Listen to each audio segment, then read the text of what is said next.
Today we're breaking down the meta matchups for the Dialga and Arceus deck that I use to easily hit Master Ball rank. First things first, here is a look at the deck. I am not pretending to have invented this deck, I definitely did not. However, I've played most of the meta decks and I have found this one to easily be the most consistent, adaptable, and overall fun since you play this deck completely differently depending on the matchup.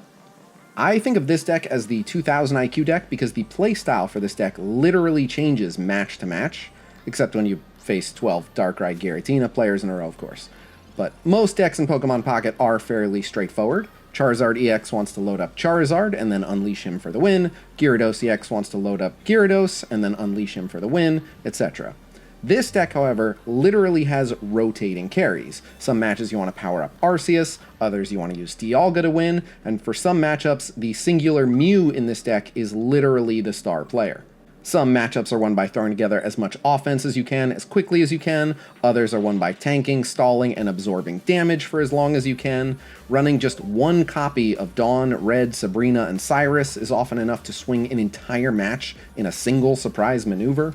And this deck requires you to basically always be playing at least 2 to 3 turns ahead, and always be fully mindful of an opponent potentially holding potions, leafs, Cyruses, reds, or other dangerous counter cards.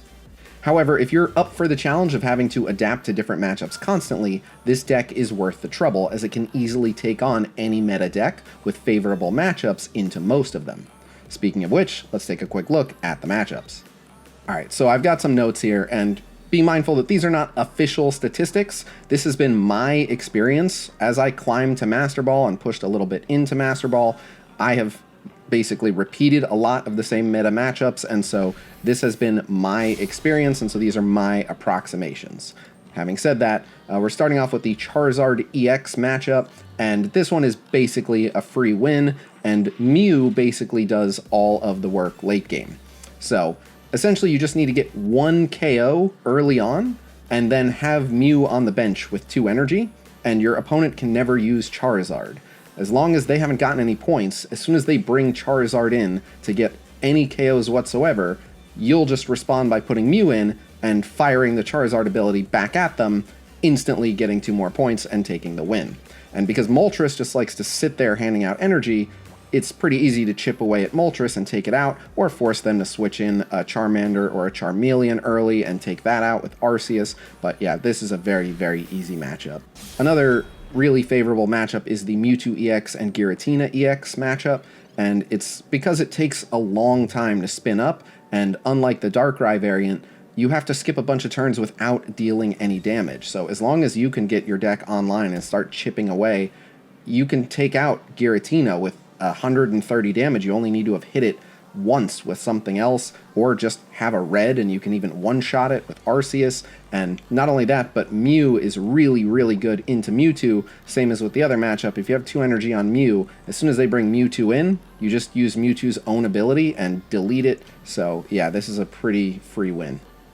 Another really favorable matchup is into Wugtrio. Now, because it's a water deck, any water deck can get a lucky Misty or have a couple Iridas early and just kind of be a pain, but generally speaking, you're going to do okay into Wugtrio because it's not that tanky, and the counter to Wugtrio is essentially having a bench full of really high health Pokemon, and when you have 2 Dialga and 2 Arceus and a Mew, or even just a Shaman that keeps healing people, plus you have the potions, you have the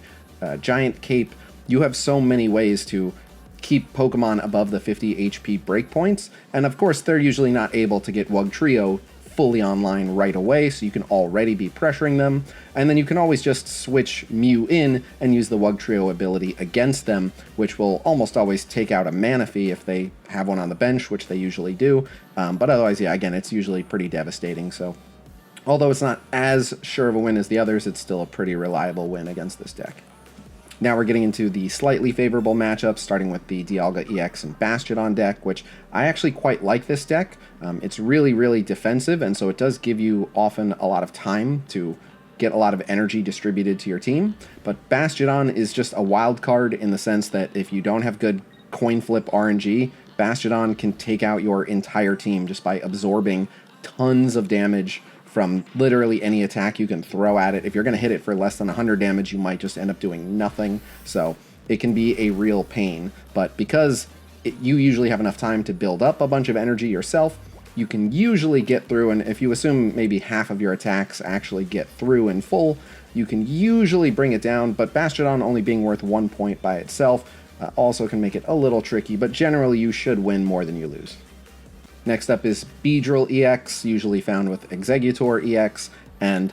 essentially if you get unlucky and they get the Beedrill online really quickly, and they have a bunch of Ericas to tank you early on, and then they get a lucky Team Rocket grunt, and they're able to remove a bunch of your energy, you can get absolutely locked up by this deck, but it's usually not the case. Although Beedrill can be tanky and requires you to hit it twice usually to KO it, it doesn't hit all that hard. It kind of relies on its utility to lock you up. So although just lucky Exeggutor coin flip RNG can be a problem, and Beedrill getting online very quickly can be a problem, usually the fact that you are going to be able to retreat out Pokemon and replace them with other high health Pokemon to keep hitting for big damage means you should usually come out on top.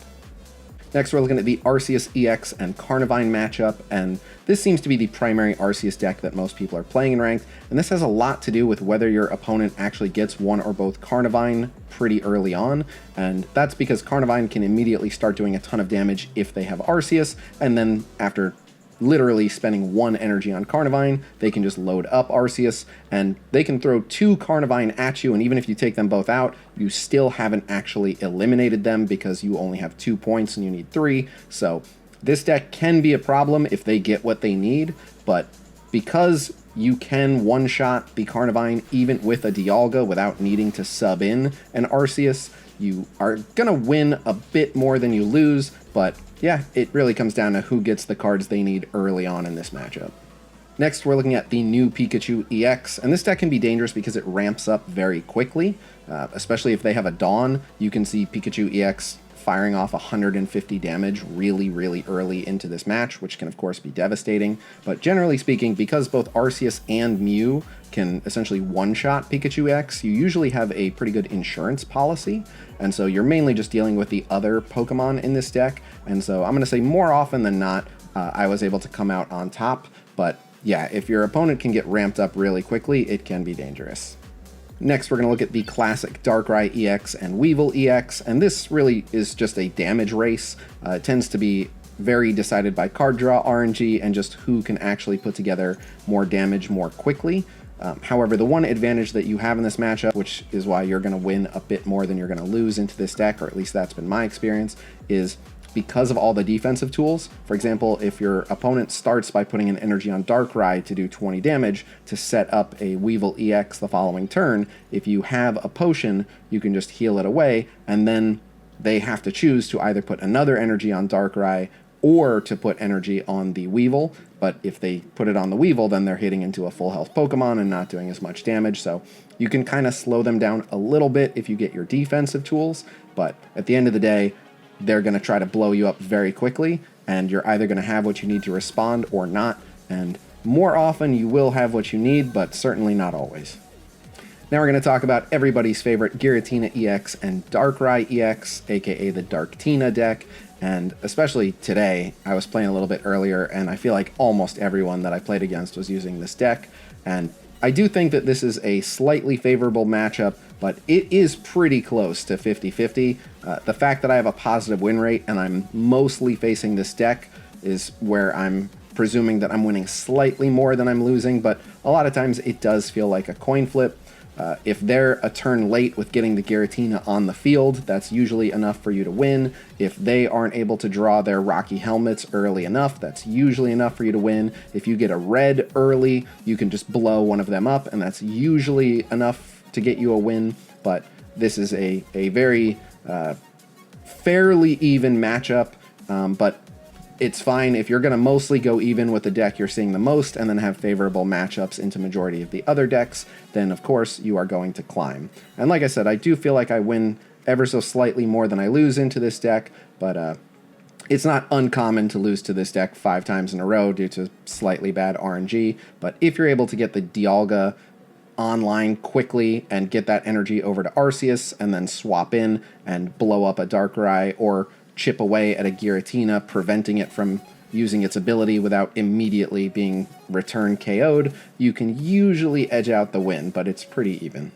Now we're going to get into some of the matchups that I'm less excited to see pop up, starting with Gallade EX. Gallade, just by nature of being a fighting type, means it is a threat to Arceus, and it also punishes you for the more energy that you have, and since Arceus wants 3 energy and ideally Dialga wants 4 energy, it can basically one-shot either of them. Sometimes it will require a red if you've got a giant cape, but if they get that Gallade online early,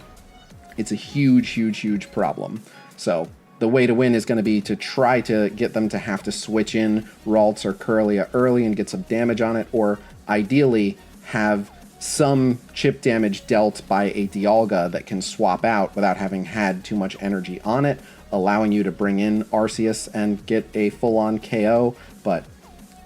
I'm going to say that more often than not, Gallade will get the better of you, but it's certainly a competitive enough matchup that I win enough of the time that this is not the scariest possible matchup.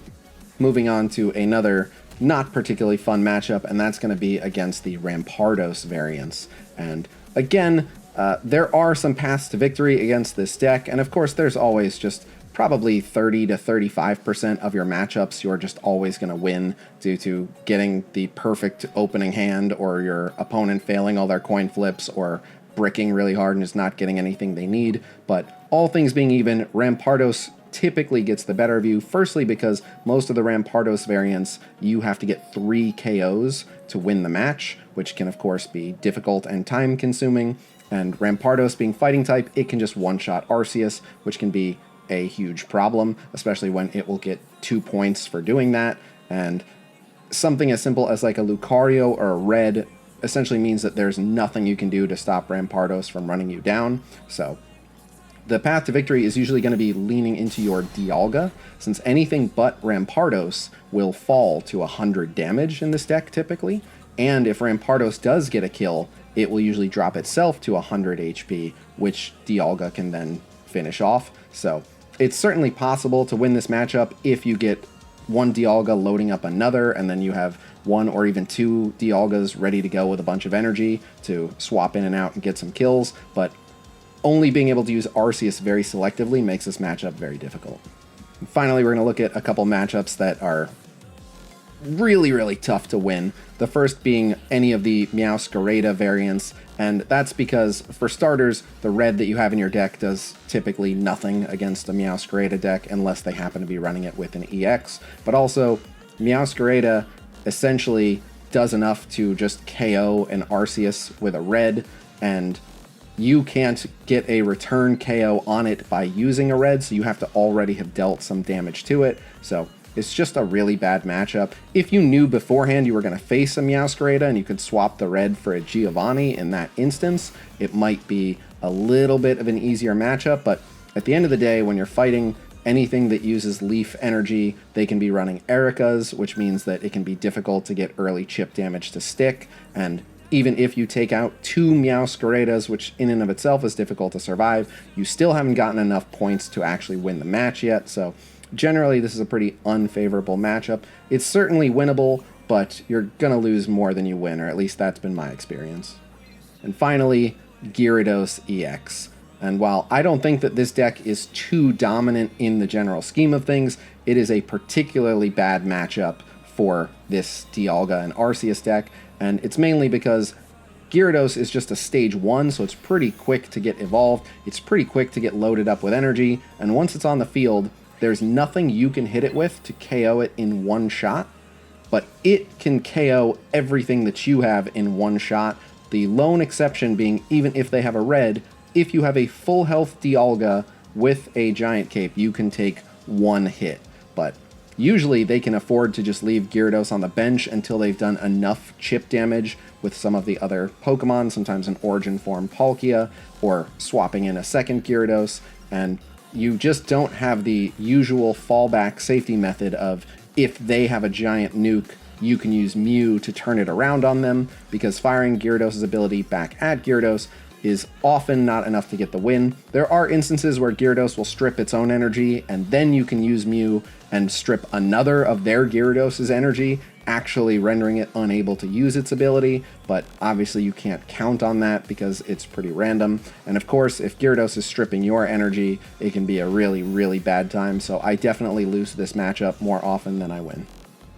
But alright, there you have it, my breakdown for the Dialga and Arceus deck that I use to easily climb to Master Ball rank. My next video will be on top 5 general tips for climbing in ranked. If you guys want me to do a similar breakdown video for a different deck, let me know in the comments below. Otherwise, thank you guys so much for checking out this video. Be sure to like, subscribe, all that stuff, and I will see you guys real soon. Until next time,